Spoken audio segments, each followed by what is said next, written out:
Je suis à Dunedin, en Floride, avec ma famille, chez moi. Je m'occupe de mes enfants, je vérifie leurs devoirs, j'essaye de cuisiner le mieux possible et je peins parce que je suis artiste peintre. Lock and Key sur Netflix. Ça ressemble à ma perception de la vie, quelque chose de magique. La délicatesse, c'est une très belle histoire d'amour, quelqu'un qui a perdu son mari et qui retrouve comment on peut tomber amoureux après. C'est très beau. L'imagination des gens est exceptionnelle pendant ce confinement. Quelqu'un qui fait de la natation sur son skateboard.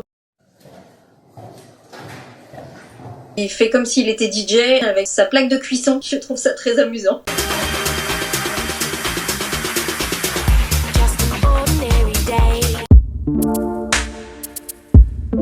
D'être avec ma famille et mes parents. J'aimerais être en France avec eux. On se rend compte qu'on est loin et on a vraiment besoin de notre famille.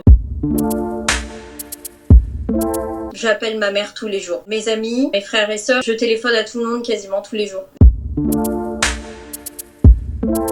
Malheureusement, non. Il y en a déjà qui sont décédés du Covid. Une a perdu sa maman, un ami de mon père est Covid positif. Il est extrêmement malade.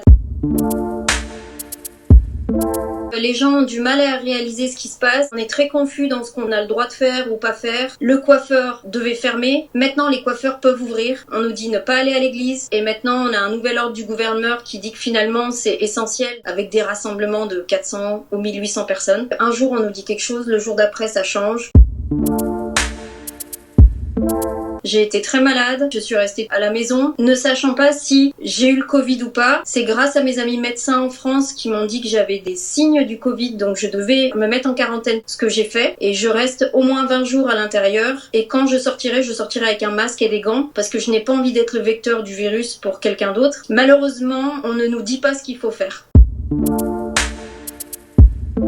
Dans mes amis autour de moi, on a tous été contaminés en même temps, tous avec des symptômes similaires. On a commencé par avoir des maux de gorge, puis des douleurs à la tête. Ensuite, la toux est venue très rapidement, une toux sèche. J'avais pas beaucoup de fièvre, je suis montée jusqu'à 38. Arrivé au jour 6 ou 7, j'ai commencé à avoir des douleurs dans tout le corps, comme un poids dans la poitrine. J'avais énormément de mal à respirer. J'étais essoufflée quand je mettais du linge dans la machine. J'ai dû rester allongée pour mettre mes poumons au repos parce que j'arrivais plus à respirer correctement. Tout le monde s'est mis en quarantaine. Personne n'a pu être testé, malheureusement. Et si on l'a pas eu, t'as un peu la peur au ventre de sortir de chez toi.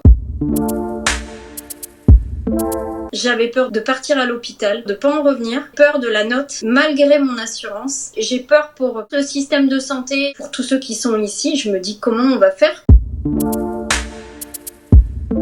Il y a des gens qui ont quelques petits symptômes. Dès qu'ils sentent qu'ils sont un peu mieux, ils sortent de chez eux sans savoir ce qu'ils ont, si ça a été une grippe, si ça a été un Covid. Même les médecins sont confus. Ils ont des gens qui arrivent juste avec des maux de ventre et en fait, c'est des Covid positifs. On est tous plus ou moins dans le stress, dans la peur, sans trop savoir ce qu'on doit faire. Les gens sortent pour aller travailler. La construction n'a pas arrêté. Ma copine qui est agent immobilier aujourd'hui fait visiter 11 maisons. Agent immobilier considéré comme un business essentiel. Pour nous, c'est vraiment la confusion et d'un état à un autre, ça change. Il y a des aides qui ont été mises en place. L'État américain essaye d'aider au maximum. Être avec ma famille, faire un pique-nique dehors, c'est quelque chose de simple. Là, actuellement, je me sens inutile. Si on l'a eu et que effectivement on est immunisé, j'ai déjà proposé à mes voisines qui sont beaucoup plus âgées que nous d'aller faire leurs courses pour leur éviter de sortir. Je vais proposer mes services pour faire des masques, pour permettre à des gens d'avoir au moins un minimum de protection, même si je sais que c'est pas complètement efficace, mais au moins essayer d'aider dans la mesure de ce que je peux faire. Il y a une vérification du personnel tous les matins pour vérifier que personne n'est malade, bien évidemment. Le gouvernement a demandé à ce que les salles soient fermées. On peut faire du to-go. Les gens commandent par téléphone et viennent chercher. Les portes sont ouvertes pour éviter que les gens touchent. On désinfecte entre chaque client. Je pense qu'un peu d'humilité nous ferait beaucoup de bien. Les gens peut-être vont prendre conscience que la vie est beaucoup plus importante que la consommation et tous les biens qu'on a autour. Ce qui est important, c'est d'être en famille et de pouvoir partager des choses. Beaucoup pensent que c'est un mensonge du gouvernement. Les ventes d'armes ont énormément augmenté et la réponse des gens, c'est de se protéger chez eux. Et j'ai peur qu'on ait des accidents.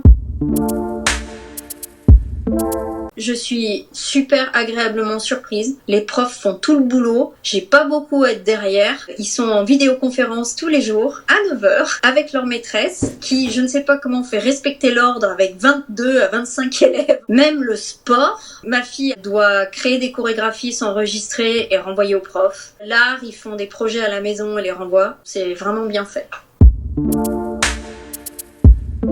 Les Français sont quand même chanceux. Vous avez un système de santé qui est extraordinaire. Vous n'avez pas à avoir peur de la note aux urgences. Des fois, vous attendez 3 ou 4 heures. Mais à la fin, il y a toujours quelqu'un de bienveillant qui va vous soigner. C'est un joli pays de partage. C'est en allant voir dans les autres pays ce qui passe qu'on se rend compte que c'est un beau pays.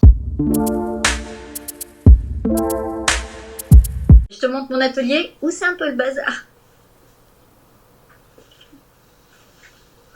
Voilà.